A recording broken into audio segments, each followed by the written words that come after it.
qu'on vient de vivre en fait des années climatiques exceptionnelles et notamment très pluvieuses, avec des conditions de récolte qui ont été catastrophiques dans certaines situations l'an dernier sur les récoltes de maïs notamment.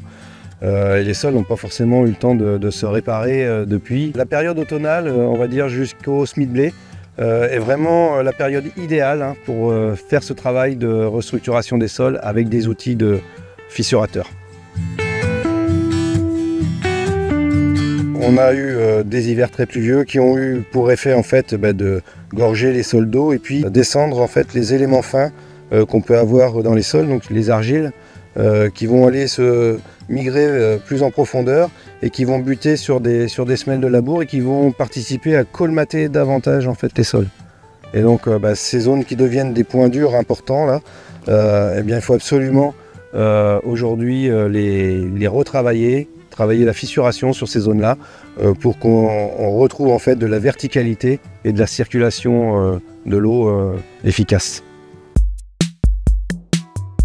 Pour réaliser un bon diagnostic de son sol et donc de la partie physique de son sol, le premier outil à avoir c'est ni plus ni moins ce qu'on appelle un pénétromètre qui peut très bien se faire, je dirais, à l'atelier avec une tige, un T qu'on soude.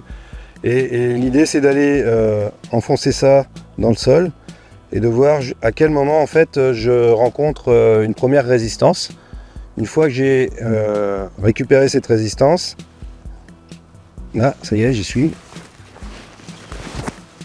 Tac.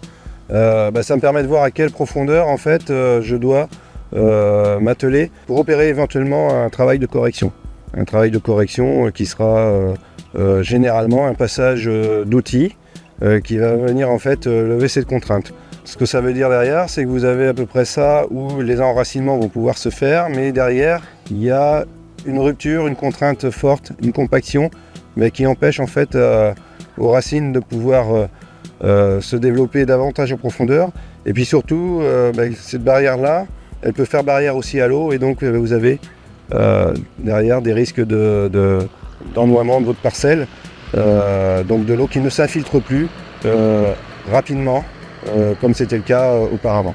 Le deuxième outil du diagnostic à avoir dans sa cour de ferme, c'est la bêche, qui peut être comme celle-ci, une bêche pleine ou une bêche avec des dents.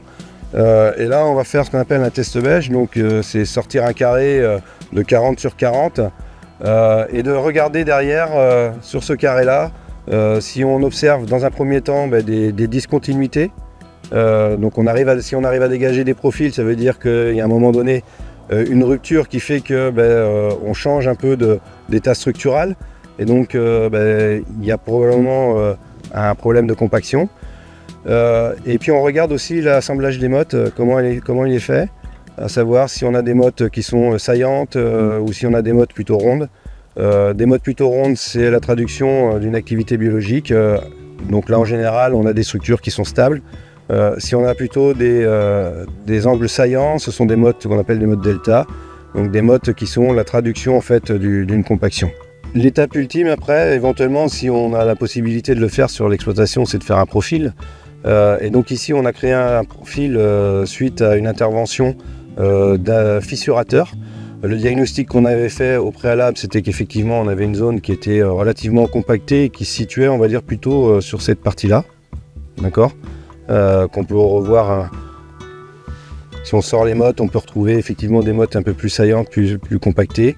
Et donc là, on a vraiment une vraie barrière à l'infiltration rapide de l'eau.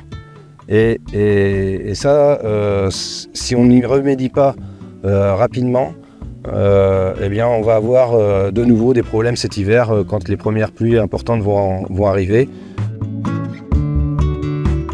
Sitôt la fissuration réalisée, il faut absolument qu'il y ait un relais biologique qui soit mis en place. Il faut absolument qu'il y ait une plante qui soit capable d'aller coloniser en fait l'espace qu'on vient de créer. Et donc il faut installer un couvert ou une culture. Mais il ne faut pas attendre, sinon vous allez assécher votre sol et vous allez créer des conditions plus défavorables que favorables. Et ramener du carbone au sol, on le fera avec des couverts efficaces. Donc on a toute une gamme à la Cavac de couverts efficaces, et c'est vrai que quand on va multiplier le nombre d'espèces dans le couvert, eh bien, on va être beaucoup plus efficace sur le sol derrière.